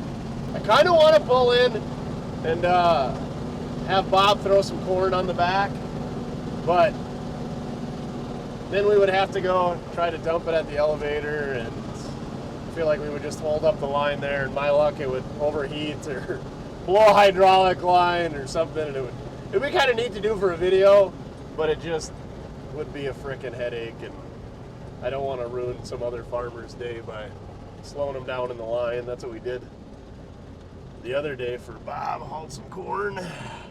Big truck drivers we are. But anyway, no dumping corn. If they were dumping in the bin, I think it'd be cool to put a little Jag in the back. Not a Jaguar. I've been informed that it's not Jaguar, it's Jaguar. Put a little Jag, which is, where did that term come from, a Jag? And somebody says, just need a little bit more corn in that truck before you send it to town. So just put a little Jag in that front hopper. So if you know where that term, let me know. But yeah, put 50 bushels of corn in here and then go dump it in the auger just to say we hauled a load of corn with it. But I think it's just not worth it. There again, if we blew a tire or something silly happened, I would hate to ruin somebody else's day. Let's not ruin any days here. This thing is great. I do wish we had more time and we could throw a 6-volt battery in here and then like test the heater fan and the lights, this air conditioning fan up here, and check to see if all the gauges work and stuff, which I'm almost sure they do. These all-state blinkers or turn signal assembly, see how that stuff work, and the map light. But like I said, I'm sure they work. We just only got so much time in the day, and like I said yesterday, I had to spend half the day going to the dentist, and the day before that we hauled corn for Bob for 9 hours. So yeah, we're short of time this week. Harvest, there's always something to do around here. Plus we're getting all of our cars ready for the winter, so we gotta top off the antifreeze or drain the water, get the batteries out of them, get them washed up, put away. So yeah, maybe we'll do a video on that, getting what we do to vehicles around here to get them ready for storage for the winter. Because yeah, it was a pretty good frost this morning. It was well below 32 degrees. So it's that time of year to put the cool stuff away. I only got so many cars with heat to drive in the winter. And the Cowboy Cadillac, which I drove to Fargo and back yesterday, has classic air in it. I can tell you what, that classic air heater, not good. It was in the 40s yesterday. It was probably in the upper 30s when I left. And I think I was just wearing a shirt like this. Get yours at mortske.com. But it barely kept up. That heater, square body heaters are phenomenal. Classic air heaters, would not recommend if you're daily driving. Stick with the square body setup. Yeah, we're gonna have to put everything away. I do have a heater in the Model A Coupe, the black one, and a heater in the 69 Camaro. Monty's got a heater. White Lightning's got a dang good heater in it. I got that little 39 Ford two-door sedan. That's got a really good heater in it. The 36 pickup that this flathead is gonna go into, that's got a heater in it. So that'll be a fun little pickup to bomb around in on these colder fall and winter days. But it's not a real hot rod unless you got a heater up in this country, because it gets a little nippy at night, and even in the mornings if you're out running errands. You gotta have a heater in your hot rod, so it's not complete. Go ask DD Speed Shop if he's got heaters in any of his junk. I think he does, because I think he drove a couple of them in the winter regularly, but maybe not. He's just a poser. He doesn't really drive his stuff. He just moves it around the yard, I think. Anyway, yeah, like I said, drove the square body, 200 miles road trip. I got 2,200 miles on that thing. I didn't think we got it going until the end of July. And we got 2,200 miles on that pickup alone, plus we got all the other stuff. I drive my stuff every day. I'd like to know how many miles we put on that 67 Chevy pickup Wally, because that thing has been going everywhere, it seems like. Drive the heck out of it. I put 100 miles on the black 92 Chevy pickup yesterday. That's got a good heater in it. Cracked the windshield, met a freaking semi. Need a windshield in the Cowboy Cadillac. This thing's got a couple little dingers in it. It's delaminated on the corners, but it still says Ford in it. It's a factory Ford windshield. So it's probably 86-year-old glass. I bet you didn't get many rock chips back in the day. These things really didn't go that fast, and everything else probably went about the same speed, so you didn't get many rocks thrown up.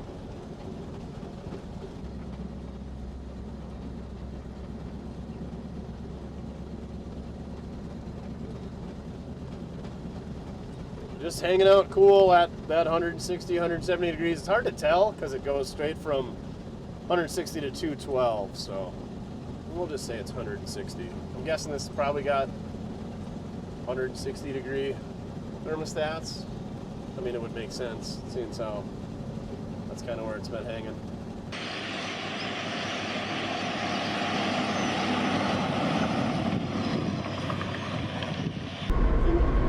I didn't notice the transmission whining until we downshift. It must only be in certain gears. Didn't seem like it was doing it in high range.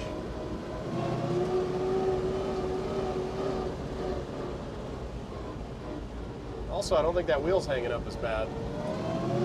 Should we try a double clutch, Duff?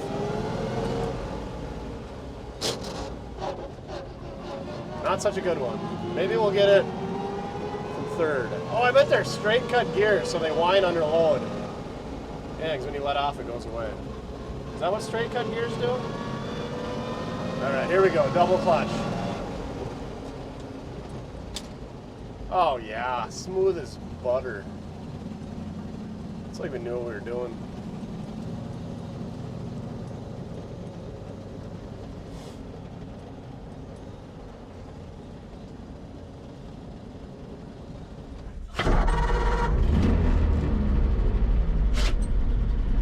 Oh, she starts so sweet, Duff.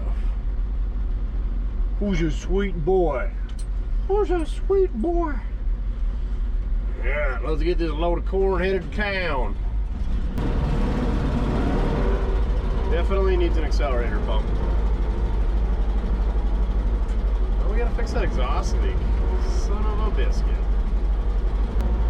What a gorgeous day for being the middle towards end of October. Like I said, frost this morning, but long sleeve weather in the afternoon. We're gonna go set some rafters and build a wall. Play carpenter this afternoon. Truck driver this morning. Carpenter in the afternoon.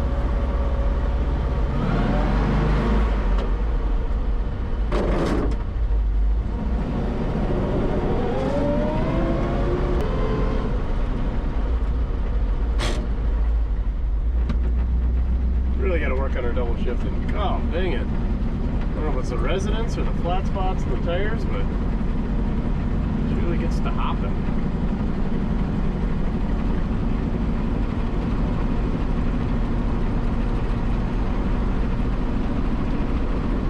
Okay, it's a little breezy with the windows down. Roll that up a bit.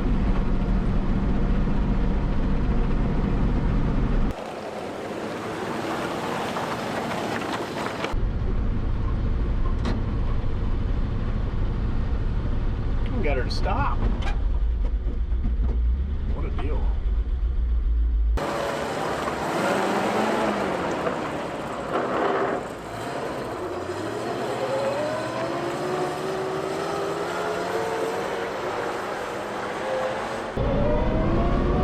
Alright, here we go. We're gonna try real hard double clutching. There we go.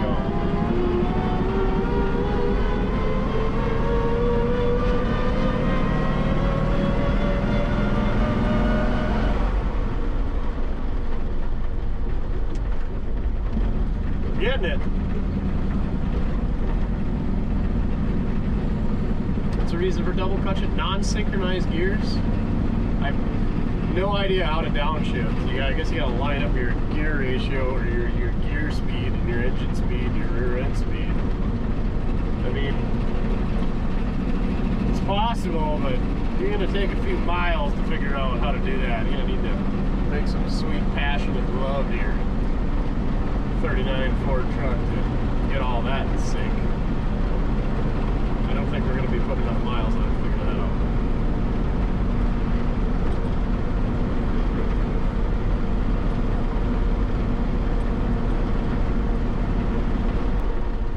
Here's our coil wire coming off.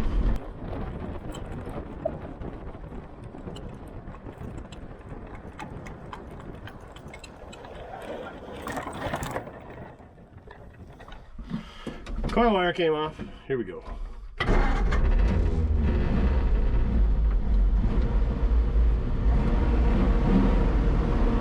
Left front brake's dragging a little bit. She's a little warm.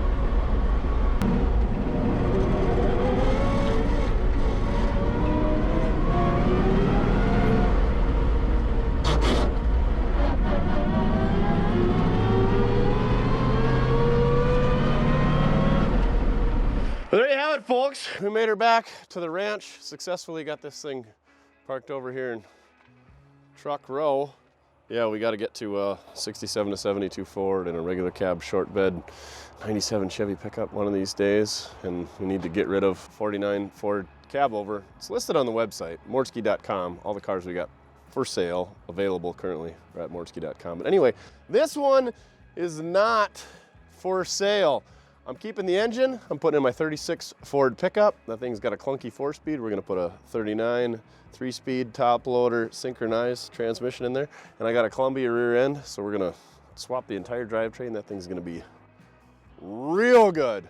Fresh flatty, fresh 39 trans, fresh Columbia rear. That pickup's gonna be good. It's got a heater.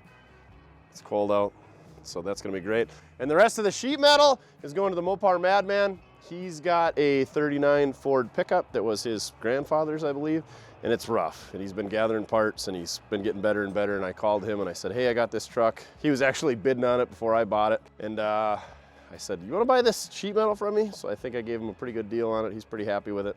So we're gonna pull all the sheet metal off. He's gonna put that on his pickup and build it. I'm gonna steal the transmission, and then I don't know what we're gonna do with the rest. If you want the rest of the running gear, I'll probably give you a real good deal, but basically the tires are the value. So yeah, thank you very much for watching. Go check out the merch, mortske.com. We got fleece beanie caps, we got flannels, we got hoodies, we got crew necks, we got $13.99 t-shirts, the most affordable ones you're gonna find on the old YouTubes. We got magnetic can koozies, magnetic screwdrivers, we got super scrapers in stock. So head on over to mortske.com, check out the merch, check out the cars we got for sale. Thank you very much for watching. Go check out our other videos, like, share, comment, subscribe, all that good stuff. And remember, it doesn't matter how you get it done, as long as you're having fun. It's fun when you get a super sweet old Ford flathead truck running. It's just super sweet when you get a nice old truck that's as well taken care of as this thing. So hopefully this thing lives on. It'll definitely live on in my hot rod pickup, and hopefully the Mopar Madman makes himself a little hot rod. It's getting cold out, real cold. All right, on to the next one. Maybe we'll work on an F250, green with a black roof. Interesting color combo. Or a Hugger Orange 72 Chevy half ton. You just never know what we might be doing around here.